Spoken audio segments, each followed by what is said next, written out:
Hello and welcome to episode number 3 of the Deliberate Talks weekly podcast. I'm your weekly voice, Dakshin Adyanthaya, and today we have an interesting conversation of what the show is after all about. Podcast! And apart from this, we also have our very first international guest all the way from Manchester. But before we get into a conversation with him, let's know some cool stuff about this content medium. So according to the mentioned history, it was Adam Curry and Dave Weiner who progressed the distribution of their daily shows, daily source code and morning coffee notes via RSS feed. I also like what the online world calls them, the Podfathers. And amusingly, in the year 2005, New Oxford American Dictionary also pronounced the word podcast as the word of the year. Cool, right? So today I have a feeling it's going to be a great day to learn the hows and the whys of this format. And coming up in just a few minutes are some personal learnings and a gainful head-to-heart dialogue with our guest today. But before that... This is the Deliberate Talks weekly podcast, powered by the Pixelated Egg Digital Ventures. Tune in every week to learn something new about digital marketing and entrepreneurship. And now, over to the voice of your host, Dakshin Adyanthaya. Enjoy the show. We are back and in. Let me begin with a few pointers in terms of how I personally started this. I think the first thing you need to do is to listen to more podcasts. The more you listen to, the more you learn. From different people, from different formats, and from different topics. It gives you a whole new insight about individual styles, their structures, the way they converse with people. And apart from this, it's also very important to identify what your podcast is going to be about. The frequency of it, the duration of it, and you need to at least plan 10 of your episodes. That should be a good starting point. So let's understand a little more in detail about this from our guest today, all the way from UK. He's a successful entrepreneur with over 10 years of experience in building multiple internet companies, including podcast.co, radio.co, and Matchmaker FM. Interestingly, he actually never had a job in life, and he started his very first business when he left school. So let's learn everything about this audio format today from James Mulvany. How are you doing, James? I'm very good, thank you. How are you? I'm doing wonderfully well, James. Thank you so much. Firstly, thank you for being a part of the Deliberate Talks podcast.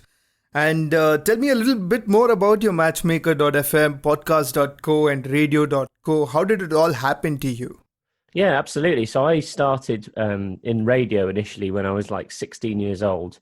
Always big, like listening to the radio when I was growing up. I liked music. So it seemed like a good career choice going into radio, and I wanted to be a presenter as a DJ. At the same time, I was also kind of learning how to build websites, and this was like 2004, 2005, so the internet was really starting to kick off around then. So I decided, rather than going into the industry, I'd build a solution. I've always been very entrepreneurial, so I started selling streaming media services initially to the radio industry, because I learned sort of what was going on behind the scenes while I was working in and around radio stations. Mm-hmm. And, a few years later, launched a platform called radio.co, which we launched in 2015. We've got about 5,000 clients all over the world now. Oh. And then last year, sort of pivoted to podcasting because it seemed like there was a good opportunity in the market. Podcasting is a very exciting space to be in at the moment, and it's kind of a good evolution of radio. So we launched another platform called podcast.co, which is a really simple way to actually launch and host your podcast and push it out to all the major channels such as Apple Podcasts, etc. And then from that, we kind of spotted a gap in the market to create a matchmaking service. So we launched Matchmaker.fm, which is a platform to connect podcasters and guests. Mm-hmm. And there is a nice little summary of everything that we currently do. Great. Now, from a layman's perspective, how do you go about building a perfect podcast? You know, the formats, the creation process, the promotion of the process, and the tools required for it.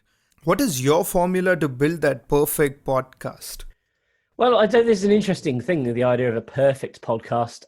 I don't know what defines a perfect podcast. The thing is, there's so much variance in quality. There's so much variance in content. And I think that's what makes the the sort of medium kind of so exciting, I guess. My advice to anyone who's doing a podcast for a business, trying to have it as an extension of their existing marketing efforts, is start off by coming up with a strong concept. Think about your brand, think about your audience and who you're trying to reach, because it's ultimately, your podcast is either there to kind of educate people or entertain people in some way. So try and kind of define from an early stage exactly what it is you want to achieve. Mm-hmm.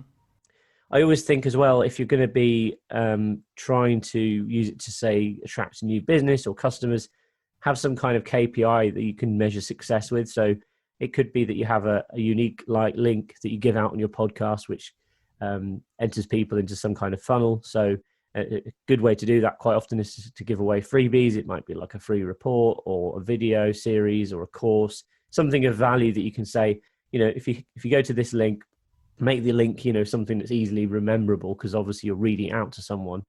And, you can get access to our free course or whatever it might be. And it's a really good way then of actually sort of tracking your KPIs and making sure that you're actually getting results from the podcast. And also then I always recommend to people who are starting out actually engaging with your audience too. Make it a conversation. Don't just have a one-way sort of broadcast, but actually try and get the listeners involved in some way, whether that's, joining in the conversation on social media or emailing you with their questions, or it could be, sort of getting them involved to discuss amongst, different topics that you're talking about in a show.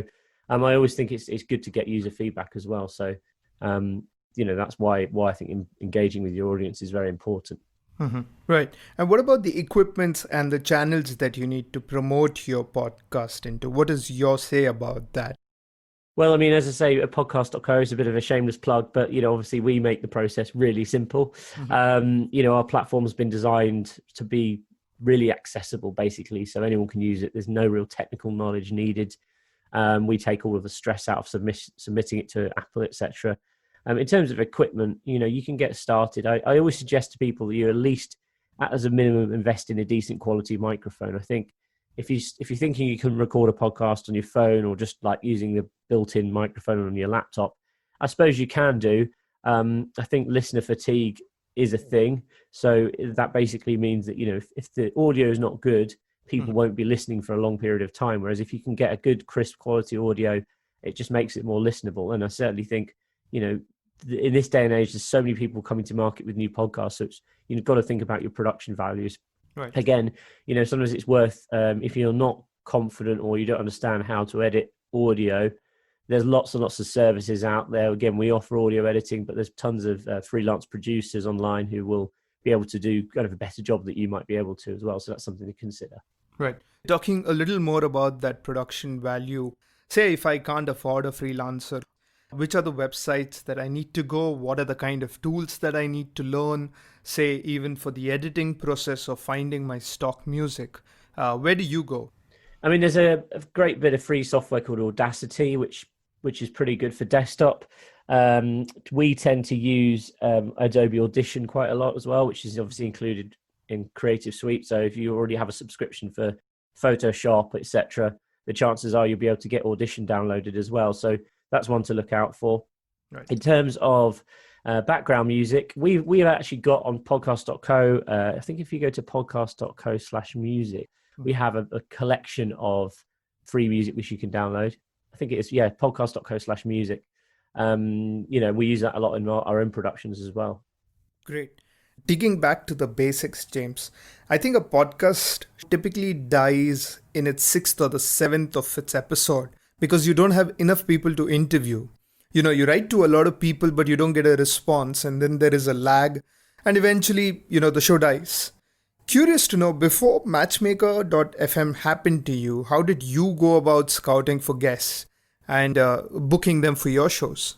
I mean, it was a very varied sort of selection process. Some were people we reached out to, we thought would make good candidates.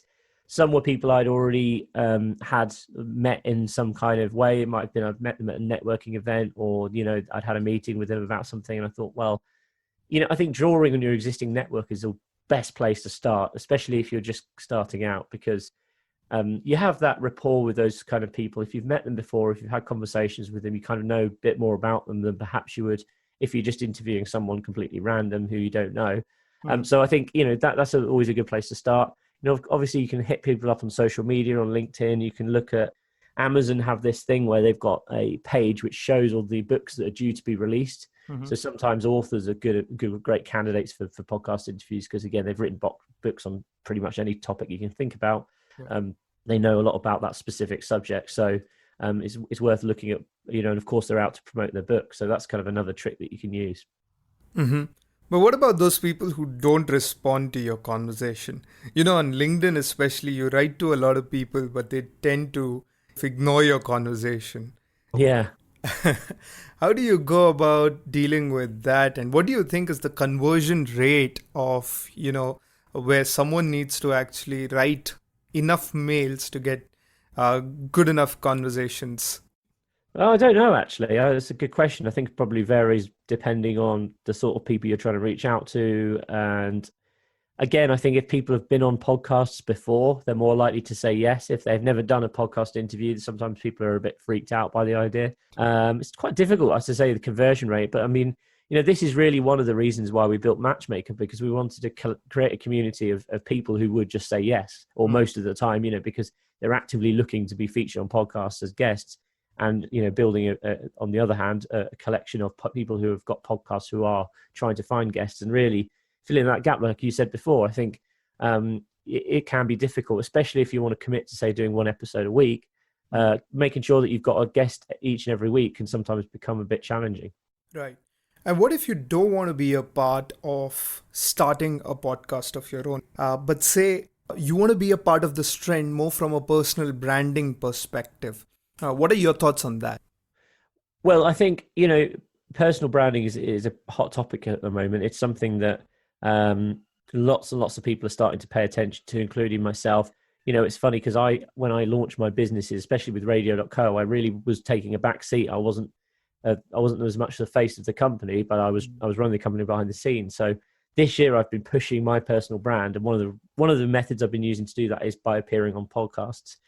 Also creating content and pay more attention to my personal social media channels, etc. But I think, Matchmaker.fm really is a good way to start. If you're perhaps not ready to start your own podcast, actually just get some experience by appearing on other people's podcasts is a good way to get going. Mm-hmm. And step aside the personal branding aspect of it. If I have to look at it from a business goal point of view, how can podcasts help brands? Well, there's podcasts on every topic you can imagine. So, whether you're interested in, how to grow your marketing, how to scale your sales, everything from human resources, HR, through to, just interviewing fantastic entrepreneurs. There's really podcasts for every single topic you can think about in business. So they're a great resource to learn from, and I think the good thing about podcasting is you have that connection where you can kind of listen to it when you're doing something else. So most people tune into podcasts while they're walking or running or in the gym or in the car. And, you can kind of just be learning stuff without even realizing it, just by sitting and listening through the podcast. Just make sure that you listen to great ones like this one, of course. So we've got a few different clients who are what you consider startups. So, for example, one of them is a company that provides consulting services to other businesses, and it's one guy. He's the sort of head of a company, if you like. He's the consultant, so he's been leveraging podcasts in a way to effectively show his authority. So it's a really good way to sort of demonstrate your knowledge. We work with him to kind of come up with the concept. We work with him basically to actually put it into production. So he records in our studio here in Manchester. He'll often have other industry experts in as well on his podcast.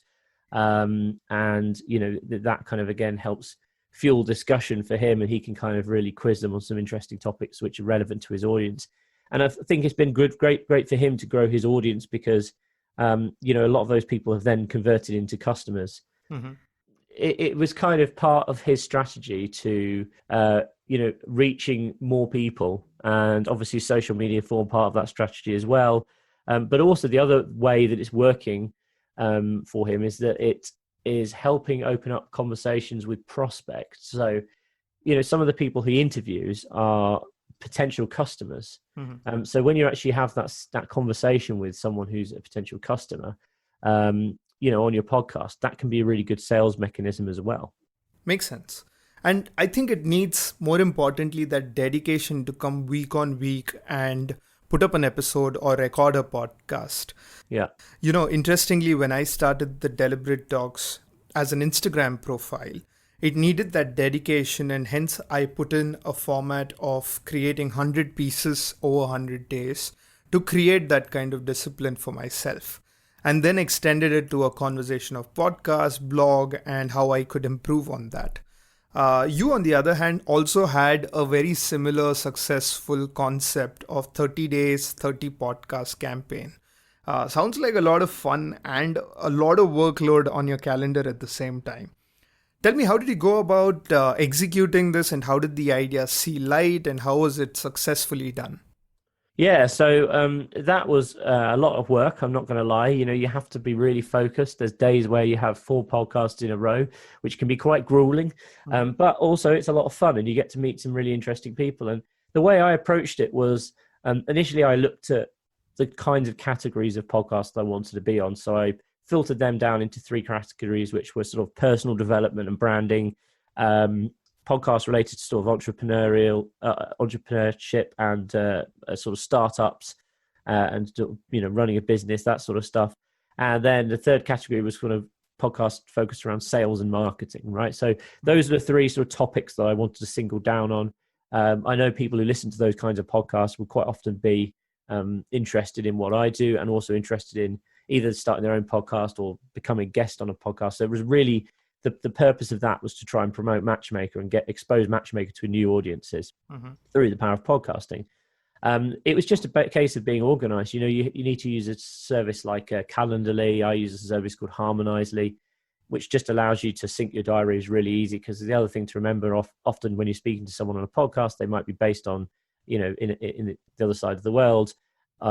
So the time zones are different. So that's, the easiest and quickest way to sort of get your calendars in sync is to use one of those services. I just used a spreadsheet to manage it, to be honest. It wasn't particularly clever or pretty, but it's worked okay for us. You basically have a list of all the podcasts that you've approached. The ones that then say yes, you can kind of highlight them. And once it goes live, you can then paste a link on it. So you kind of keeping track of which podcasts have gone live and when. And of course, if you do appear as a guest on a podcast, it's kind of common sort of etiquette to promote that podcast. So if you have your own social media channels, so for example, when this episode goes live, I'll make sure I push it out as well on my channels, as well as I'm sure you will. Right. So just about being organized and making sure that you've got good communication and if people have any questions for you, they can sometimes email them in advance to you. Sometimes people want a pre-show chat, which is basically where you just go over what's going to be talked about in the podcast. Again, when you're doing 30 podcasts in 30 days, you kind of don't want to end up doing 30 separate pre-show chats, because it would end up being 60 conversations, which is quite a lot. So my approach to that was really like, let's just have a chat before we start recording. And, that gives you the chance as well to kind of get a feel for the person that's interviewing you, and their kind of style, I guess. But yeah, it was just about being organized and just persisting as well, making sure that you're trying to get at least one episode recorded each day. There were some days obviously where I had none, and there was other days which were crazy busy. And the other thing as well is you've got to respect people's time. Sometimes people are not doing podcasting as like their primary activity, so sometimes they may need to reschedule at the last minute because things crop up, and you've just got to be understanding of that, really. Right. And you went out to achieve more than 30 podcasts over 30 days? Yeah, in the end, well, I mean, I'm still sort of going off the back of it, really. I can't remember the actual end date, but I'm up to about 40 now. Yeah. So it's been 40 in probably about 40 days or something. But yeah, it's been great. And I think one of the things I'm going to try and do continuing moving forward is just try and make sure at least every week I'm getting on one podcast, because I just think you can see, I've noticed results immediately, really, in terms of you get more engagement. We've had a couple of inquiries that have come through the business of people who are listening to these podcasts. So it's good to try and make each conversation a little bit different, I think. Otherwise you kind of end up boring. Well, it's just boring for yourself, I think, if you're just saying the same things over and over again. Right. But it's a case of just trying to have bit of preparation is always good. Especially if you're not that confident, just write down some bullet points of things that you want to cover off in your interview. And that works both ways as well. It works if you're actually doing an interview as well as if you're being interviewed. Right. So out of these 40 podcast episodes that you've done, which is your favorite one or the one that you thoroughly enjoyed doing? Oh, that's a good question. Well, probably this one. I don't know. I mean, I wouldn't say that there's one specific podcast that has stood out.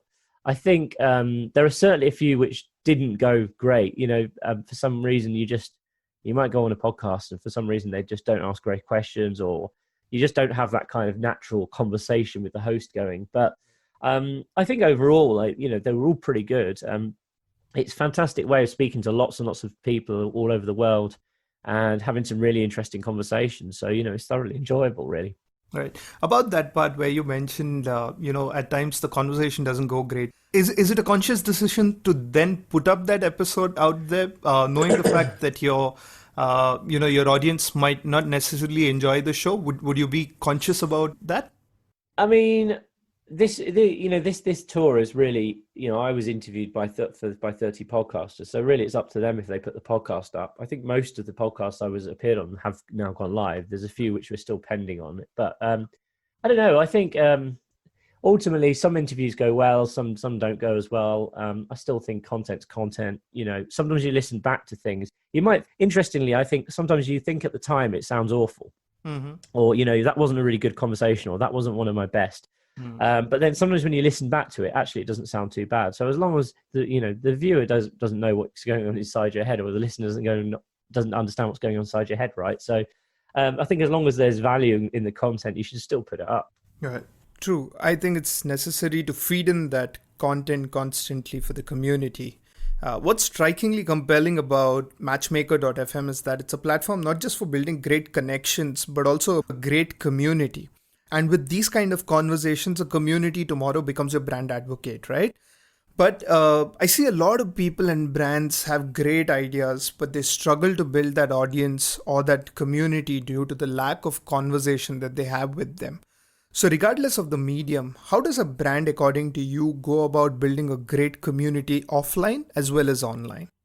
Well, I think you need to identify, your audience's kind of wants and needs. I think this is what we did with Matchmaker. We sat down and we looked at, we've got customers on podcast.co, but it quickly becomes apparent that lots of customers have podcasts based on interviewing guests. Hence, we've decided to build this service. So, if you're trying to build a community as a brand, I think that's the thing you need to do, is just try and look at your audience, look at your market, figure out exactly what they're struggling with or what they need help with. And then try and build a community around that, try and get people engaging on that topic. And I think that's the power of building a good community. Going and seeing customers sometimes can be really useful. I think running businesses, like some of the best feedback we have is because we've been to visit our customers, and actually see what they're doing. So, I think there's definitely value in having kind of like an offline community as well as an online one. I certainly think building an online community is much easier because if you're trying to run webinars and events and things, there's lots of logistics that go with that. We did do like a podcasting meetup when we first were launching our business in Manchester. And it was interesting to see the amount of people that came. There were people there who were kind of experts who already had podcasts. There was also lots of people there who really didn't have a podcast, but they were sort of thinking about starting one. So, if you kind of hold like meetups like that, it's a kind of good, you buy some pizza and beer. It's a good way to pull people in. Quite often you can find a venue that won't even charge you. I don't think we paid when we held our first meetup, and it's a good way of, again, engaging with people, finding out what problems they're having, what's stopping them from, for example, in our case, we wanted to find out why they hadn't taken that jump to actually start a podcast. It was really useful to get feedback from people face to face. All right. Super. So before we get into a more lighter mode of conversations, James, I got to ask you one question specifically to the future of audio. With voice notes in India contributing to around 22% of search volumes, and now even Twitter adding voice tweets to its own portfolio, we all know that there is an importance of audio at this point of time. But what do you think are the challenges in this format of content? Good question. Now, I think there's still definitely a problem with discovery on these kinds of devices. The way that you have to speak to your Alexa or your Google Home doesn't really feel very natural. It's very kind of commands driven. And I think that makes it quite difficult, especially when you're looking at how to discover podcasts. If you know what podcast you want to listen to, it's quite straightforward. But if you want to say, find me a podcast on, cooking or on fine wine or whatever it might be, I still think the sort of discovery mechanism isn't there. Plus, also part of the problem is it can kind of only really come back with one result, or you sort of have to list like a painful list of results. So I don't know. I still think there's some work to be done there. Apparently, also, Amazon have promised. I can't remember what it was called. I was speaking to someone about this the other day, but basically, Amazon promised to have something available for developers, and it was meant to be released like last year, and it's just still not been released. But I think it makes apps more basically you can understand what people are saying, like more natural language patterns or something like that. I don't know the ins and outs of it, but I don't know. I still think there's quite a way to go with these devices, but ultimately they are very popular. I just tend to use my Google Home just like as a kitchen radio. I do listen to podcasts on it and radio stations, so but I don't really use it for much else at the moment. Right then. So now I'm going to be starting a small experiment on this episode, and I'm going to be throwing 6 rapid fire questions at you. You have to be very prompt in answering it. So are you ready for this, James? Yeah, sure. I'm always rubbish at these, but we'll see how we go. Superb. 5 tips for podcasters and ambitious podcasters. Okay. Firstly, QVCAA, which stands for quality. Make sure that you recording and your quality is there. V is value. Make sure in every single episode you are giving some kind of value. C is for consistency. Making sure that you release according to a fixed schedule. Don't just be ad hoc about when you're pushing episodes out. So if you're going to do one every week, make sure you do one every week and release it on the same day. And then the 2 A's are authority and authenticity. So, try and be a leader of what it is that you know best, and just try and be authentic in your episode as well. Don't put a funny voice on or try and pretend to be someone you're not. So just try and let your personality shine through. Nice. Your favorite podcast or podcaster? Oh, I don't particularly have one that I lean to. The nature of how I listen to podcasts is very sporadic, so I can't single it down to one really. Okay. You love wine, sunshine, and cooking. That's what your bio says. Yes. If you ever started a podcast on these 3, what would it be called? Well, that's a good question. I was thinking about doing a podcast a couple of years ago called From the Chef's Mouth, where I would interview different chefs about their restaurants. So maybe one day I'll do it, but that's interestingly a concept that I actually did develop. I think I've got the Twitter account and everything sorted, but it never took it to production. So maybe one day I will. But yeah, it's weird that I've actually thought of that already. So yeah. When you're not podcasting, where do your friends frequently find you? Oh, normally, in a restaurant. I love food. Nice. And if someone signed up for Matchmaker thinking it's a dating site, what would you tell them? Well, I mean, it's interesting because with Matchmaker.fm, we say it's Tinder for podcasters. So if they thought it was a dating site, I don't know. That would be a great story. If we found that someone's actually found love on Matchmaker, weirdly, why not?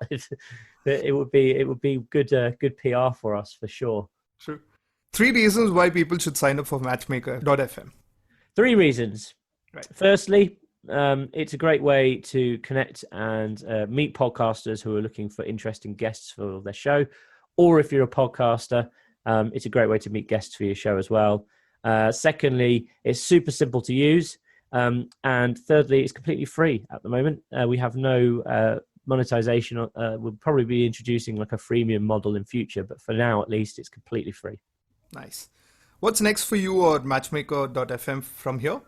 Well, we've got lots of stuff planned. We have a development team who are working on the product, so we're releasing updates to it every couple of weeks. One of the next major sort of features we're adding is video.